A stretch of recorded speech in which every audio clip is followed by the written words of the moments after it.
everybody. Haven't seen you for a while.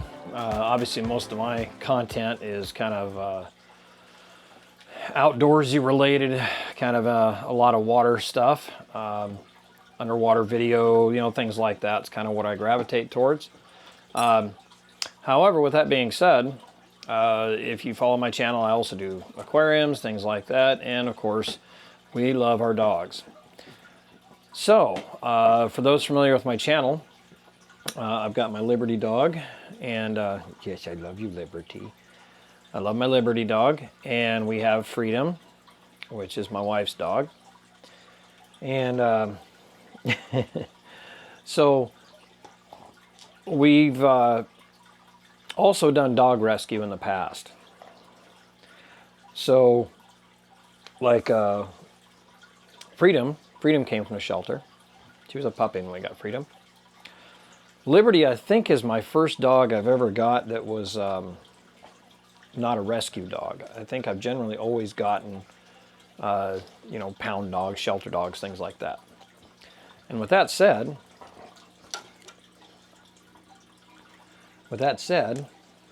we have Midna. We have Midna now. So Midna is a little girl. I'll tell you a little bit about Midna. She's a definite rescue dog. She is a total rack of bones. She's an absolute angel. Yes, you are. You're a good little girl. She's a total rack of bones. I don't even know what she weighs, but you can literally count every bone in her body. She was used as a breeder.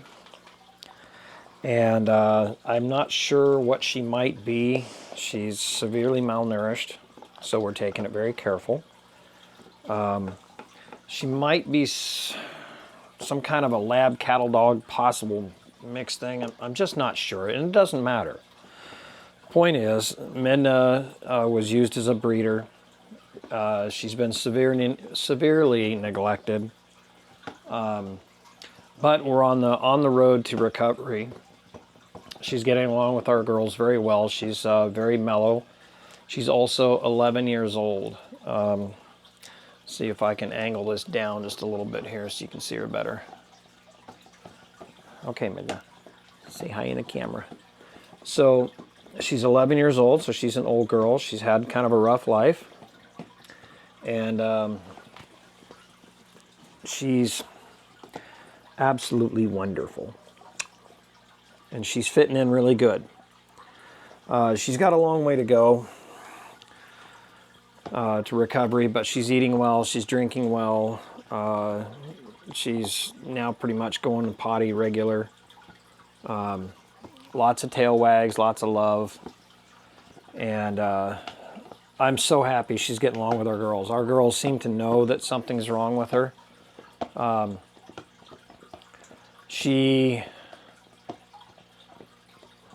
From past experience, I would say turn this back up. From past experience, it's pretty apparent that she has, I would say, some definite heart issue, congenital heart disease, I think is what you call it. So basically, it's pretty obvious to tell, especially in an older dog. It can be easily confused with tracheal collapse, but she's a bigger breed, so it's a little less common with that, although we don't know if she was roped up tightly to a rope and yanking, it could have hurt her trachea. We really don't know, but she doesn't have any wear marks around her neck, so I suspect she didn't have a collar on, because she doesn't have any of those habitual wear and fur missing and indentations and things like that that you would normally associate with that. But most importantly, the easiest way to tell in her case is when she lays down, like she's curled up on her bed right now, is when she lays down for a few minutes, anywhere from we'll say 10 minutes on up is a pretty good indicator.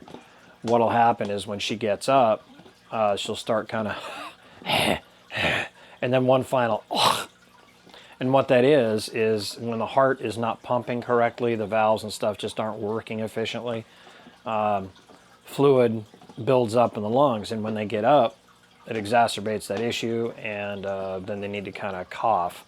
Sometimes you get a little something, but most often not. So the idea is to help, within reason, keep her low-key active, but active enough to where her lungs get work. She is so thin that her organs, I'm sure, have taken a hit because of her malnutrition and things like that. But at the end of the day, the whole point here is we wanted to do a rescue for a pup. And so we searched far and wide. We looked at a lot of dogs, drove all the way down to Salem and stuff like that. And this little girl seemed to fit the criteria. She's old. Black dogs are less likely to get adopted. She does have little white paws on her and stuff like that, but overall she's black. And they just don't have a good success at being adopted. So she's a black dog, 11-year-old, used as a breeder, so there's no known history. She's extremely emaciated. She's just really thin for now, but we're going to get past that. We've got her on a very good diet with, you know, all kinds of high protein foods, and we're mixing it in with kibble that's like right alongside of what she's used to eating, although the quality of what we're feeding her is clearly better. So all in all, you know, multiple small feedings throughout the day, and she is recovering emotionally and physically. She's showing more energy and less shut down. So she had a lot working against her to kind of help fit our criteria. And then, of course, came the bringing her home and seeing if she gets along with the girls. Now, she had a fraternal sister that was also recovered from the same shelter. And we ended up bringing them both home. This is Midnight, or as we call her, Midna. And we brought her sister, Storm, or Stormy, with us. However, like I said, fraternal, not maternal. They just could not really get along. We did the meet and greet at the shelter, and they walked together for a few minutes, and then the wall dropped. And everything seemed to be fine, but we brought them home, and we, you know, first night here, and Storm was another pretty similar dog, almost identical situation, same age, looked different, had more hound in her, but same place. They're both really thin and wonderful, sweet dogs. I mean, they'll take treats out of your hand, and you can't even tell they've taken them. They're so gentle.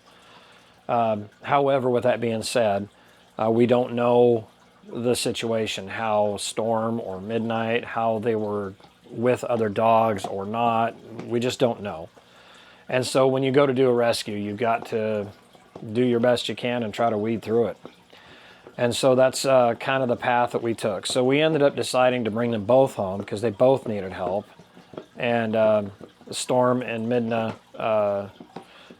Storm was just overbearing and stressing Midna out big time, and would like hover over her and kind of lowly growl, and Midnight would go to a different bed, and then Storm would go over there and loom over her and growl, and then Midnight would get up and move to a different bed, and Storm would fall over there and growl, and it didn't look encouraging. We thought, well, okay, let's just give it some time for everybody to calm down and stuff. And the other thing too is we have, of course, our girls' Freedom and Liberty fenced off, gated in the other section of the house, where they can kind of see each other and sights and smells thing, but not access each other. And Storm was not happy about our other girls. She at the gate would snap at them, and our girls were like, "Yo, what are you doing, man?" Because our girls have been around lots of other dogs, and they're just like, "Doop, doop, doop, doop." They're cool. So they were pretty taken aback by action like that from another dog. They've never experienced that. So at the end of the day, what ended up happening is we determined that Storm was not going to be able to be a good fit in our house with our existing dogs, as well as assist in the rescue and recovery of Midnight. Midnight gets along with our girls. She's really low key. And as soon as we removed Storm from the household, and we ended up taking her back, I mean, what are you going to do? But with more information, Midnight she relaxed. She just calmed down. Her, her facial expressions loosened up. She was no longer under that stress load, which is critical to her recovery. Now, with Storm, you can find her in the Oregon Humane Society, for now anyway, until she gets adopted. She would probably be best in a single dog home. It's possible that she could get along with a male dog too. We don't know that. Just by happenstance, all the dogs we have are female. So a meet and greet would definitely be needed with Storm, but I can assure you that Storm, like we have Storm by herself, like I had experienced here, just brought her in by herself, is an absolute butterball sweetheart of a dog, just as much as Midnight is. I mean, they're equal in their kindness and love and sweethearts and happy to see you and commitment. They're both equal in that. It's just Storm's little idiosyncrasy is that she, at this point, doesn't seem too fond of our dogs.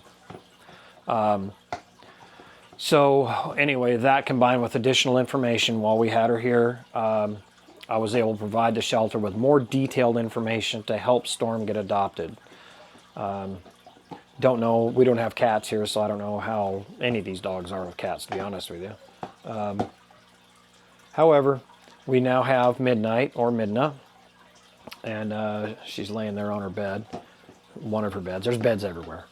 And she's resting, she's doing well, she's eating, and I think we don't know, given her condition, we don't know if we'll have her for a week.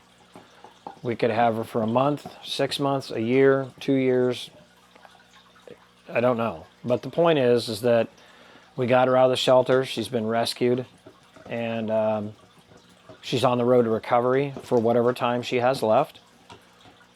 And the idea is we're going to try to make her final time happy, relaxed, comfortable, warm. And I would urge some of you that if you've thought about fostering or adopting a dog, it's easy to just buy that puppy. It's very hard to raise a puppy. If you've had puppies before, it's a lot of work, a lot of dedication, a lot of training, a lot of cleaning, and there's a lot to it. I don't want to discourage anyone from getting a puppy. But don't ever forget that those dogs at the shelter, they have experience, they have wisdom, they have love, and they can be some of the most magical and appreciative dogs that you've ever experienced in your life, because they know. They've been through something. They've been dedicated to a family. Maybe the family, passed away. You can make up a million situations. Car wreck and the dog survives. Belonged to someone and that person passed away. Or, then there's the bad scenarios where they just moved and didn't want to take the dog with them. But that dog, in its mind, has dedicated itself to that family. And if you know anything about dogs, they're 100% in. They are part of you. And so these dogs you find at the shelters and humane societies and rescues, things like that, you go to these places, the dog will pick you. It knows who it can help. And so don't shy away from rescuing, or if you have thought about getting a dog, there's a lot of great partners out there. There's everything from the muttly mutts clear up to absolute purebreds, and it's incredible the dogs you see when you go looking around. There's a lot of shepherds, a lot of Malinois, some poodles, lots of Chihuahuas, thanks Paris. And, there's a lot of dogs. Full-size Schnauzers, little ones, Yorkies. If you're into boutique dogs, they're out there, okay? And then there's a lot of cattle dogs too. Yeah, I do see a lot of cattle dogs. I'm not sure what's up with that. But there are some incredibly wonderful dogs. It's hard to pick the one. When you start hitting all the shelters and taking your notes, and in our case, our criteria, we wanted to find a rescue that needed help, a senior, medical issues possible. Okay, great. You got an old dog, you got to expect something. Look at me, things are coming, right? And it's just a fact of life. But we like to pick the least likely to get adopted. And what we have found is that they're also the most rewarding. You can pick a dog for your lifestyle. If you're a couch potato, there's couch potato dogs. If you're an absolute nutbag, I'm going to be climbing that cliff and jumping off the other side and, you know, and squirrel suiting and all that. Well, there's lots of Malinois out there to pick from, and, you know, and all that kind of. I would love to have a Malinois, but I'm just a little bit too old now, I think, for my level of activity. Maybe some years ago, shoot, move, communicate, I'd have loved to have a Malinois, but I think to keep one of those satisfied, I'm a little past that. So give it a shot. Go to a shelter. Say hi to dogs. And if you can't adopt, you can't foster, if you just can't quite rescue, you could go sit with dogs. Give them cookies. Give them little treats and stuff. Pick up a bag of treats there at the shelter. And just go say hi to some dogs. It's good for the soul. So anyway, this is Dana Price at Amber Dog Productions with Midna and Midnight. And we'll see where this journey goes. But I thought I would share it on here and have you all kind of be a part of it. Let, you know, kind of clue you all in on what happened here. It's kind of a big event. And she's not a run and gun dog. But she is getting more and more bouncy every day. You know, she's actually able to jump. She has the strength now to jump up and get her front feet off the ground and say hi. She's giving kisses. That tail's going a million miles an hour now, and it's going really well. So follow along. I'll do random updates. You know, dogs are not my main focus of my channel, but I do want you to at least be aware to my friends out there who I know I've got people on this channel who are dog people, who remember Amber Dog, and who know Freedom here from upstairs, and then of course Liberty Dog. Couch potato watches. That's my Liberty Dog. So anyway, this is Dana Price from Amber Dog Productions. Keep the faith. Be kind. Love our dogs. We'll see you on the next one.